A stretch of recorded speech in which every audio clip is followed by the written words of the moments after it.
আলোচনা শুনি মেয়েটা আকৃষ্ট হয়ে গেল। মেয়েটা চিন্তা করলো আমি আর হিন্দু থাকবো না, আমি কালেমা পড়ে মুসলমান হয়ে যাবো। বলুন সুবহানাল্লাহ। তো মেয়েটা কালেমা পড়ে মুসলমান হয়ে বাড়িতে যা তেমন কিছু করতে পারে না, কিন্তু উঠতে বসতে ওই বিসমিল্লাহটা পড়ে, উঠতে বসতে বিসমিল্লাহ পড়ে। রাগ করতেছেন আপনারা? তো হঠাৎ করে মেয়েটার মা বুঝতে পেরেছে, কি ব্যাপার মা, কি হয়েছে, তুমি উঠতে বসতে বিসমিল্লাহ পড়ো, কারণটা কি? এটা তো মুসলমানরা পড়ে। তখন বলতেছে মা, আমি তো আর অমুসলিম নাই, আমি কয়েকদিন আগে মুসলমানদের কোরআনের মাহফিলে গিয়ে আলোচনা শুনিয়ে বুঝতে পেরেছি সৃষ্টিকর্তা একজন, তার নাম আল্লাহ, ধর্মের নাম ইসলাম। এটা আমি ক্লিয়ার হয়েছে, শ্রেষ্ঠ ধর্ম ইসলাম, সৃষ্টিকর্তা আল্লাহ। আমি চিনতে পেরেছি, বুঝতে পেরেছি, এই জন্য আমি ইসলাম ধর্ম কবুল করেছি। এই পৃথিবীর সমস্ত মুসলিমদেরকে আল্লাহ পাক ইসলামের সুশীতল ছায়াতলে আশ্রয় গ্রহণ করার তৌফিক দান করুন। আল্লাহ তাদের হেদায়েত দান করুন। জোরে বলুন আমিন। হুদাল লিন্নাস, সমগ্র মানব দানব, এই পৃথিবীতে যত মানুষ আছে সমস্ত মানব মণ্ডলীর জন্য আল্লাহ পাক এই কিতাবকে হেদায়েতের জন্য নাজিল করেছেন। কথা বলে ঠিক? হুদাল লিন্নাস, সমগ্র মানুষের জন্য এই কিতাবটা হেদায়েতের রাস্তা দেখাবে। কথা বলে ঠিক না?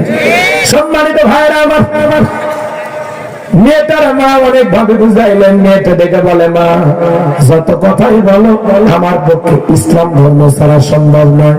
রাতের বেলা তার স্বামী চলে এসেছে, দেখে বলে, বিবি কি হয়েছে? বলে, কেমন আমাদের একমাত্র মেয়েটা কালেমা পড়ে মুসলমান হয়েছে। মেয়েকে ডাক দেওয়া হলো।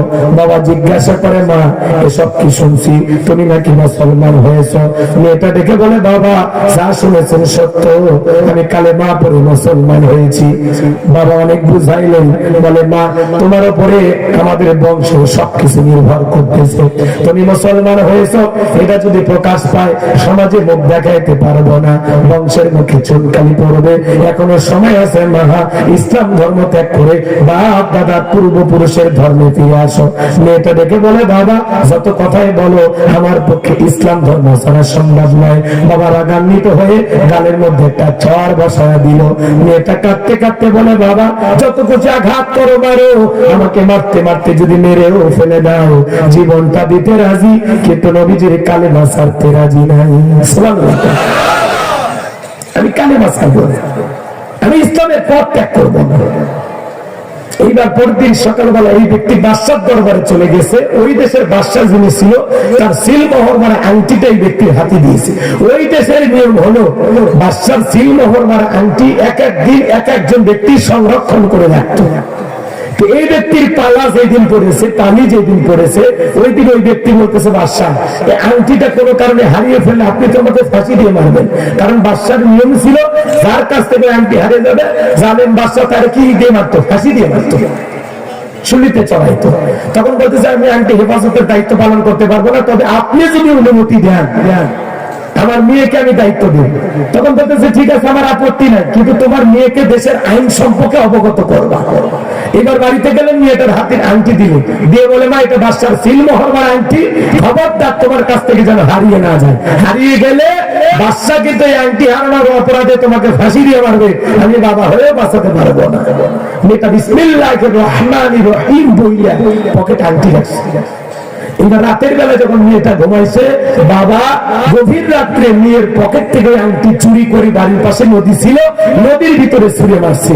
আর বাবা মনে মনে ভাবলো, এই যে আংটি ছুঁড়ে ফেললাম নদীর ভিতরে, আংটি হারানোর অপরাধে বাদশা তোমাকে ফাঁসি দিয়ে মারবে, তুমি মুসলমান হয়েছো, প্রকাশ পেল না, আমার বংশের মুখে চুনকালি পড়লো না, উঁচু মাথা নিচু হলো না। বাবা হয়ে আপন মেয়ের বিরুদ্ধে গভীর ষড়যন্ত্র করলেন, কারণ একটাই, মেয়ে মুসলমান, বাবা হলো বেঈমান। কথা কয় না? ইব্রাহিম আলাইহিস সালামের বাবা হযরত ঠাকুর ইব্রাহিম আলাইহিস সালামের বিরুদ্ধে ষড়যন্ত্র করেছিল, ঘরে জায়গা দেয়নি, তাড়িয়ে দিয়েছে। ইসলাম মানতে গেলে আপন ভাইও বিরোধিতা করে, যেমন ইউসুফ আলাইহিস সালামের ভাইয়েরা। কথা বলেন, আপন বাবা হয়ে মেয়ের এই ইসলাম কবুল করা মেনে নিতে পারবে, এই জন্য ষড়যন্ত্র করলেন এবং মনে মনে ভাবলেন এই আংটি হারানোর অপরাধে বাদশা ফাঁসি দিয়ে মারবে। আমি কি পুরো ঘটনাটা বলবো? শুনবেন আপনারা? কারা কারা হাত তুলে দেখেন তো বাজার। হাত নামান। আমরা কত নম্বর আয়াত নিয়ে আলোচনা করবো? 30। ধরে বলো, মনে থাকবে তো ইনশাআল্লাহ? কষ্ট হচ্ছে আপনাদের? তাহলে 12:30 পর্যন্ত ওটা বসা করা যাবে না। যারা ওয়াদা দিয়েছেন ওয়াদা পালন করতে হবে, আর ওয়াদা ভঙ্গ করা মুনাফিকের লক্ষণ। কথা বল। আমার বিশ্বাস দিনাজপুরের মাটিতে কোনো মুনাফিকের জায়গা নেই। 12:30 পর্যন্ত পেশাব লাগলে ওঠা যাবে না। অনেকে তো হুজুর পেশাব করতে, কিসের পেশাব? 1-1.5 ঘন্টা যদি পেশাব না আটকাইতে পারেন আপনি পুরুষ। কথা কয় না কেন? রাগ করতেছেন আপনারা? পেশাব লাগবে দিনাজপুর, পেশাব করে যান টাঙ্গাইল, মধুপুর, ওটা হলো পুরুষ। আর কোন যুবক যদি অবিবাহিত পেশাবের নাম করে উঠে যায়, তার ছবি মোবাইলে তুলে রাখবেন, মেয়েকে বুড়ি বানা রাখবেন, এরকম অসুস্থ ছেলের সাথে বিয়ে দেবেন না। কারণ ওর সাথে বিয়ে দেওয়া আর হিজড়ের সাথে বিয়ে দেওয়া একই কথা। দেখেন কোন যুবক ওটার ছবি তুলে আমার মোবাইলে পাঠা দিলেন, আমি আমার ফেসবুক থেকে ছেড়ে দিই, বিয়ের 12টা আমি ভেজে দিব। হ্যাঁ, 1:15 বসা করবেন না, খালি 12:30 পর্যন্ত ওয়াজকে শোনেন। যদি ভালো না লাগে 12:30 পরে আপনার বিকাশ নাম্বার দেবেন, যাতায়াত খরচ বিকাশে পাঠিয়ে দেবেন ইনশাআল্লাহ। দোয়া করেন আল্লাহ যেন তার গোলামকে আপনাদের সামনে কিছু হক কথা বলার তৌফিক দান করেন। জোরে বলুন আমিন। ওমা তৌফিক ইল্লা বিল্লাহ। আল্লাহ কবুল করুন। জোরে বলুন আমিন।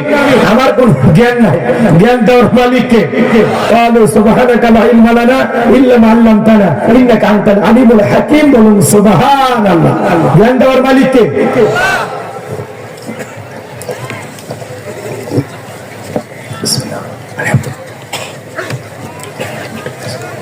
কোথা থেকে আসলেন? ঠিক আছে, জানছেন আরো আগে আসা লাগে। এবার তেলাওয়াত করুন। আমার আল্লাহ রাব্বুল আলামিন বলেন, ইন্নাল্লাযীনা ক্বালু রাব্বুনাল্লাহু সুম্মা ইসতাকামু তাতানাজ্জালু আলাইহিমুল মালাইকাতু আল্লা তাখাফু ওয়া লা তাহজানু ওয়া আবশিরু বিল জান্নাহ জান্নাতিল্লাতী কুনতুম তুআদুন। একটু জোরে বলেন আল্লাহু আকবার। সেকল আয়াত বা সূরা তাফসীর করতে হলে আল্লাহ তাআলা কোন প্রেক্ষাপটে কোন সময় সে আয়াতটি বা সূরাটি নাযিল করেছেন, সেই নাযিলের শানে নজুল জানা দরকার আছে না? আরবিতে বলা হয় শানে নজুল। যদি শানে নজুল আলোচনা করা হয় তাহলে তাফসীর বুঝতে সহজ হয়। তাহলে কোন প্রেক্ষাপটে কোন সময় আল্লাহ তাআলা এই আয়াতি কারিমাগুলো নাযিল করেছেন আমি কি বলবো? বলতে গেলে লম্বা সময় লাগবে। শানে নজুল আলোচনা করলে 2 ঘন্টা পার হবে। সংক্ষিপ্ত কথা যেটুকু না বললে না। নবীজির 2 জন মানুষ মাত্র 3 দিনের ব্যবধানে মারা গেলেন, যে 2টা মানুষ রাসূলের জীবনের সবচাইতে প্রিয়। বলতে পারবেন নাম কি? একজনের নাম হলো আম্মা জান খাদিজাতুল কুবরা রাদিয়াল্লাহু তাআলা আনহা, আরেকজন হলেন চাচা আবু তালিব। একজন বাহির দিক দিয়ে নবীকে প্রটোকল দিতেন, বাহির দিক দিয়ে বুকে আগলায় রাখতেন, আরেকজন ঘরের ভিতরে ভালোবাসা দিয়ে আগলায় রাখতেন। সুবহানাল্লাহ। এই 2 জন প্রিয় মানুষ মাত্র 3 দিনের ব্যবধানে মারা গেছে। তাহলে নবীর মনে কষ্ট কম না বেশি? অনেক কষ্ট, ব্যতীত হৃদয় নেই। নবী তাইফে চলে গেলেন, তাইফের মানুষ দাওয়াত গ্রহণ না করে পাথর নিক্ষেপ করলেন। নবী আমার অজ্ঞান হয়ে পড়ে থাকলেন। হযরতে যায়েদ বিন হারেসা বলেন, নবীজির আমি যখন পা থেকে জুতা মোবারক খুলতে গেলাম, আমি তাকায় দেখলাম জুতার ভিতরে রক্তগুলো জমাট বেঁধে আছে। তাইফের করুণ ইতিহাস ঘটনা বললেই 2 ঘন্টা চলে যাবে। আমি আপনাদের আগেই বললাম, যেহেতু আমরা ওইদিকে যাব না, সংক্ষিপ্ত কথা শুনে যান। হযরতে যায়েদ থেকে বলেন, নবীজির পা মোবারক থেকে আমি জুতা খুললাম, আমি তাকায় থেকে জুতার ভিতরে জমাট বাঁধা রক্ত। আমার ভাইরা, নবীজির দেহের রক্ত যদি তাইফের জমিনে পড়তো তাহলে আজকে তাইফের যে সুন্দর ফল ফসল দেখতেছেন এগুলো হইতো না। নবীজির পুরো দেহের রক্ত জমিনে পড়ে। কোথায় ছিল? জুতার ভিতরে আটকায় ছিল। পুরোটা দেহের ভিতরে রক্ত জমা বেঁধেছে। আমার ভাইরা, নবীজির জ্ঞান ফিরে আসলো। আসমান থেকে জিবরাইল এসে বলে, নবী যারা পাথর মারছে খালি অর্ডার দেন, অনেক শক্তিশালী ফেরেশতা আসে, এই টাইপের মানুষকে আল্লাহ পাহাড় চাপা দিয়ে ধ্বংস করে দিল। আমার নবী বলে ওরা তো না চিনে আমাকে পাথর মারছে, ওদেরকে যদি তুমি পাহাড় চাপা দিয়ে শেষ করে দাও আমি কার কাছে কালেমার দাওয়াত পৌঁছাবো? আমি তাইফের মানুষকে মাফ করে দিয়েছি, আমার আল্লাহ যেন মাফ করে দেয়। আল্লাহ রসুল তখন তাইফবাসীর পক্ষ নিয়ে আল্লাহর কাছে দোয়া করে বলেন, আল্লাহ ওরা না চিনে আমাকে পাথর মেরেছে, আল্লাহ আপনি তাদেরকে আযাব দিবেন না, তাদেরকে ধ্বংস করবেন না। সুবহানাল্লাহ বলে কত দয়া নবীজি। এই জন্য নবীজিকে বলা হয় রাহমাতাল লিল আলামিন। মানব দানব জিন ইনসান সকলের জন্য তিনি রহমত। সুবহানাল্লাহ বলে ব্যতীত হৃদয় নিয়ে নবীজি ফিরে আসলেন মক্কায় ফেরত আসার পরে 19 দিন পর্যন্ত আসমান থেকে জিবরাইল আসে না, নতুন কোন আয়াত নাজিল হয় না। কথা বুঝেন? স্বামী রসুল বলছি, শোনেন, খালি তাফসীরের উপরে না দিলে কি হবে না, তাফসীর বোঝা লাগবে। আমার ভাইয়েরা কাফেররা সমালোচনা শুরু করেছিল, ও নবীর সাহাবীরা কি ব্যাপার, তোমাদের নবী তো নতুন কোন আয়াত বা সূরা পাঠ করে আমাদেরকে শোনায় না, নাকি তারা আল্লাহ তাকে ভুলে গেছেন? জোরে কোন নাউযুবিল্লাহ। আবার কেউ কেউ বলতে লাগলেন, ও নবীর সাহাবীরা তোমাদের নবী তো নতুন কোন আয়াত বা সূরা পাঠ করে আমাদেরকে শোনায় না, নাকি তার উপরে যে জিন ভর করেছিল সেই জিনটা বিদায় নিয়েছে? জোরে কোন নাউযুবিল্লাহ। এইভাবে তারা সমালোচনা করতে লাগলো। সাহাবাইরা মনে মনে কষ্ট পায়, কিন্তু নবীজির কাছে কেউ মুখ ফুটে কষ্টের কথাগুলো বলা সাহস পায় না, চুপচাপ থাকলেন। 19 দিন পরে আল্লাহ তাআলা জিবরাইলের মাধ্যমে এই পাওয়ারফুল আয়াতে কারিমাগুলো নাজিল করলেন। চিৎকার মেরে বলেন সুবহানাল্লাহ। কি পাওয়ারফুল আয়াতে কারিমা! আল্লাহ রাব্বুল আলামিন জানিয়ে দিলেন, ইন্নাল্লাযীনা ক্বালু রাব্বুনাল্লাহ, নিশ্চয়ই যারা বলে আমি তাদের রব, আমাদের রবকে, সুম্মা ইসতাকামু, এই কথার উপরে যারা ইস্তেকামাত থাকে, তাতানাজ্জালু আলাইহিমুল মালায়েকা, আসমান থেকে তাদের উপরে ফেরেশতা নাজিল হয়।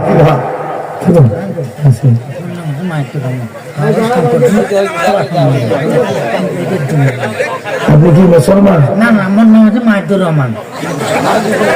অমুসলিম? কি অবস্থা? এই 10 টাকা দিলেন না আপনি, তো হঠাৎ করে ভাবে চলে আসলো। এগুলো কি বাদাম? অনেক কিছু গাইছে। এই 10 টাকা মাহফিলে দিছে, আমারও দিছে। আচ্ছা ঠিক আছে, ঠিক আছে, এটা আল্লাহ কবুল করুন। কি বলবেন, আল্লাহ পাগল। শোনেন, পাগলদেরকে অবহেলা করবেন না। সত্যিকারী যারা পাগল দুনিয়ার কিচ্ছু বোঝে না, এই পাগলেরা হলো বিনা হিসেবে জান্নাত। পাগলদেরকে তো কিয়ামতের ময়দানে কোনো হিসাব হবে না। কথা বুঝতে পারছেন? সত্যিকারী কোন মানুষ যদি একেবারে পাগল হয়, কিন্তু পাগলের ভেজ ধরে আছে, ভান ধরে আছে, ওরা না, কষ্ট হয় আপনাদের। আমার ভাইয়ের, আমি যে কথা বলতে চাচ্ছিলাম, আল্লাহ তাআলা বলেন তাতানাজ্জালু আলাইহিমুল মালায়েকা, আসমান থেকে তাদের উপরে ফেরেশতা নাজিল হবে। ফেরেশতা নাজিল হয় 3 সময়। কোন কোন সময় বলবো শুনেন। ফেরেশতা এসে বলে, আল্লাহ তাখাফু, ভয় পেও না, ওয়ালা তাহজানু, চিন্তা করো না, ওয়া আবশিরু বিল জান্নাতিল্লাতী কুনতুম তুআদুন, তোমাদের যে জান্নাতের প্রতিশ্রুতি দেওয়া হয়েছে, যে জান্নাতের ওয়াদা দেওয়া হয়েছে, সেই জান্নাত পেয়ে তোমরা আনন্দিত হও, সেই জান্নাত তোমরা গ্রহণ করো। চিৎকার মেরে বলুন সুবহানাল্লাহ। এটা হলো আয়াতের সরল অনুবাদ। শোনেন, আল্লাহ এতে শুরুতে কি বললেন? ইন্নাল্লাযীনা ক্বালু রাব্বুনাল্লাহ, নিশ্চয় যারা বলে আমি তাদের রব, আমাদের রব কি?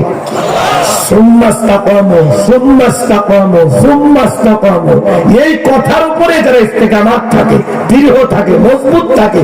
আপনাদের এলাকায় রাস্তা আছে, রাস্তার 2 ধারে গাছ আছে, যখন আইলে আসে নারগিস, হুদহুদ, ফনি, নিকজম, মাখা, ডানা, বিভিন্ন ধরনের যখন ঘূর্ণিঝড় আসে, ঝড় তুফানে দেখবেন রাস্তার গাছগুলো ভেঙে রাস্তার উপরে পড়ে থাকে। কথা বলেন না গো, বলেন তো মাজা, কিছু কিছু গাছ দাঁড়িয়ে থাকে কিনা? এই ঝড় তুফান মোকাবেলা করে কিছু গাছ মজবুত ভাবে শিকড় নিয়ে দাঁড়িয়ে থাকে, ডালপালাও ভাঙে না। এর নাম হলো ইস্তেকামাত থাকা, দৃঢ় থাকা, মজবুত থাকা। আপনি যখন বলবেন আল্লাহ আমার রব, এই কথার উপরে টিকে থাকতে হলে, এই কথার উপরে এই দুনিয়ার জমিনে বেঁচে থাকতে হলে আপনার উপরে মামলা আসবে, হামলা আসবে, নির্যাতন আসবে, জুলুম আসবে, জেল জুলুম সহ্য করতে হবে। আপনাকে দেশ ছাড়া করবে, ঘর ছাড়া করবে, বাড়ি ছাড়া করবে, বিবি সন্তান ডাকার পরেও তাদের কাছে যাইতে পারবেন না, ভালোবাসা দিতে পারবেন না, হাজারো নির্যাতন জুলুম সহ্য করেও আপনাকে বলতে হবে আল্লাহ আমার রব। জান্নাত পাবেন অত সহজ, জান্নাত মামুর বাড়ি চাল না, গেলে একবার খাইতে দেবে। জান্নাতে যেতে হলে আপনাকে পরীক্ষা দিয়ে জান্নাতে যাওয়া লাগবে। একজন মুমিনকে বিনা পরীক্ষা আল্লাহ জান্নাত দেবে না। আল্লাহ বলেছেন মানুষেরা কি মনে করেছে ঈমান এনেছি কথা বললেই ছেড়ে দেওয়া হবে, তাদের পরীক্ষা করা হবে না। সূরা আনকাবুতের ভিতরে আছে না? না, আল্লাহ বলেন অবশ্যই আমি পরীক্ষা করব, পরীক্ষা করে দেখবো ঈমানের দাবিতে কারা সত্যবাদী আর কারা হলো মিথ্যাবাদী। কথা বলে ঠিক কিনা? আপনি যদি নিজেকে মুমিন দাবি করেন, আপনার জীবনে আপনাকে পরীক্ষা দিয়ে উত্তীর্ণ হয়েই জান্নাতে যেতে হবে। এবার শোনেন, ইস্তেকামাত থাকতে হবে, দৃঢ় থাকতে হবে, মজবুত থাকতে হবে। ঈমান আনার কারণে ঘর ছাড়া, বাড়ি ছাড়া করতে পারে, দেশ ছাড়া, এলাকা ছাড়া করতে পারে। আমাদের যে দুর্বল ঈমান, যদি শোনে দাঁড়িয়েলা থেকে ধরতেছে, সেলুনে আপাতত কাটিয়ে দিয়ে কথা কয়। যদি দেখে ওই মিছিলের মধ্যে টুপিওয়ালা দেখে ধরতেছে, বাড়িতে সে টুপি খুলে ফিক মারে, এই ঈমান দিয়ে জান্নাত পাওয়া যাবে না। কি নির্যাতন জুলুম করেছে, আজকে আছে পালিয়ে গেছে, কিন্তু যাদের উপরে জুলুম করেছিল হাত পা ভাঙা অবস্থায় এখনো দেশে পড়ে আছে। 32টা 50টা মামলা। হ্যাঁ, ইসলামী আন্দোলন করার কারণে মসজিদ মাদ্রাসায় চাকরি করা হুজুরটা পর্যন্ত মামলার আসামি। কথা কয় না গো? আপনারা কি রাগ করেছেন? ভাই আমি করবো আজ, আপনারা দেবেন আওয়াজ, জবাব দিবেন ঠিক ঠিক, আলোচনা হবে কমপ্লিট। শ্রোতাদের স্পিরিটে বাড়ে, বক্তার হিট, আলোচনা হবে জায়গা মতো হিট। আওয়াজ না দিলে ওয়াজ জমবে না। আর দিনাজপুরে মানুষ একটু কম কথা বলে, কেন বলে আমি জানি না, সত্যির কারণেই বা অন্য কি কারণে। আমি বাংলাদেশের অনেক জন আল্লাহ নেই, কিন্তু এই সবচাইতে কম কথা বলা লোকটা আমি দিনাজপুর। অন্যান্য জেলায় আপনি 50 জন শ্রোতার আওয়াজ দেখলে মাথা করা হয়, এত স্পিড। কি হয়েছে আপনাদের শরীরে এতই দুর্বল? তাহলে চলেন দোয়া করে বাড়ি যাই, একটা আওয়াজ দিবেন, পারবেন তো ইনশাল্লাহ। আগে বলতেন কিছু আছে প্যান্ডেলে, কিছু আছে অ্যাঙ্গেলে, এখন আর অ্যাঙ্গেলে না, যা বলবো ডাইরেক্ট। অ্যাঙ্গেলে বলার দিন সে ডাইরেক্ট বলার বাংলাদেশ। কথা বলে ঠিক কি না? তাহলে এইদিকে আসেন, আমার আল্লাহ তাআলা বলেন ইন্নাল্লাযীনা ক্বালু রাব্বুনাল্লাহ, নিশ্চয়ই যারা বলে আমি তাদের রব। ও দিনাজপুরের বাবাজিরা, ডান হাতটা আসমানের দিকে তুলে ধরে শাহাদাত আঙ্গুলি দ্বারা ইশারা করে চিৎকার মেরে বলেন তো আমাদের রবকে। একটু জোরে ডাক দেন আল্লাহ, আর একটু ভালোবেসে ডাক দেন আল্লাহ, সবাই ডাক দেন আল্লাহ। এই যে আল্লাহ আল্লাহ বলে ডাক দিলাম, আমাদের আল্লাহ খুশি না বেজার? দুনিয়াতে যদি বাবাকে ডাক দেন বাবা বাবা বাবা, বাবার আগামী তো বলে তো বাবা বাবা করিস কেন, পুত্রী মরণের দিকে রয়েছে। যদি মাকে ডাক দেন মা মা, ও মা মা, মার আগামী তো বলে দিয়ে দিলে তুই বাচ্চার বাবা হয়, যদি মেয়ে নিয়ে সামলি কথা বল। এটা কি রসিকতা করার জন্য বললাম না? দুনিয়াতে মাকে অতিরিক্ত মা মা বলে ডাকলে অত মা শুনতে মায়েরও ভালো লাগে না, মাও বিরক্ত হয়। বাবাকে বাবা বলে ডাকলে অত অতিরিক্ত বাবা বাবা বললে বাবারও ভালো লাগে না, মেজাজ গরম হয়। কিন্তু এমন এক সৃষ্টিকর্তা, এমন এক আল্লাহ পেয়েছি, কোটি কোটি বার ডাকলেও বিরক্ত হন না, যে তিনি কে। তাহলে চিৎকার মেরে বলেন আল্লাহ, আমাদের রব আল্লাহ। জোরে বলেন কে? আপনাদের অনেকেরই বাড়িতে থাকে মিস্টার ডগ, চেনেন? হ্যাঁ, চেনেন না? শুকনো একটা হাড় খেয়ে মনিবের বাড়ি পাহারা দেয়। আল্লাহ তাআলা বলেন ইন্নাল ইনসানা লিরাব্বিহি লাকানুদ, মানুষ বড় অকৃতজ্ঞ, মানুষ বড় অকৃতজ্ঞ। আল্লাহ বলতেছে